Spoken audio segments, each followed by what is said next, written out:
উঠে গেছো টিশা? হ্যাঁ বাবা। আচ্ছা ঠিক আছে, রেডি হও, স্কুলে যেতে হবে। বাবা আজকে তো ফ্রাইডে, স্কুল বন্ধ।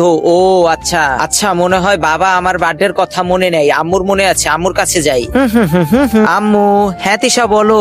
আচ্ছা তাড়াতাড়ি রেডি হয়ে নাও, স্কুলে যেতে হবে। মা আজকে তো ফ্রাইডে, স্কুল বন্ধ। ও শিট, আমি একদম ভুলে গিয়েছিলাম। আচ্ছা তুই কার্টুন দেখ, আমি তোর আব্বুর জন্য খাবার না নিয়ে নেই। আরে আম্মুরও খেয়াল নেই আমার বার্থডের কথা। আরে আমার বার্থডের কথা কারোই মনে থাকে না। আচ্ছা প্রীতি, আমি গেলাম, অফিসের জন্য লেট হয়ে যাচ্ছে। টাটা তিশা।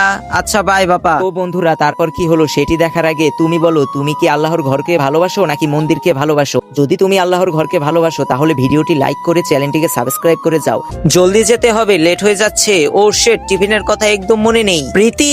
হ্যাঁ বলো, আমার টিফিনটা একটু নিয়ে এসো। তিশা। হ্যাঁ আম্মু, যাও বাবাকে টিফিনটা দিয়ে এসো। আচ্ছা ঠিক আছে, দাও, দিয়ে আসতাছি। আরে বাবা, তোমাদের আমার বার্থডের কথা মনে আছে? তুই আমাদের একমাত্র মেয়ে, তোর বার্থডের কথা কিভাবে ভুলতে পারি? থ্যাংক ইউ সো মাচ পাপা আর আম্মু।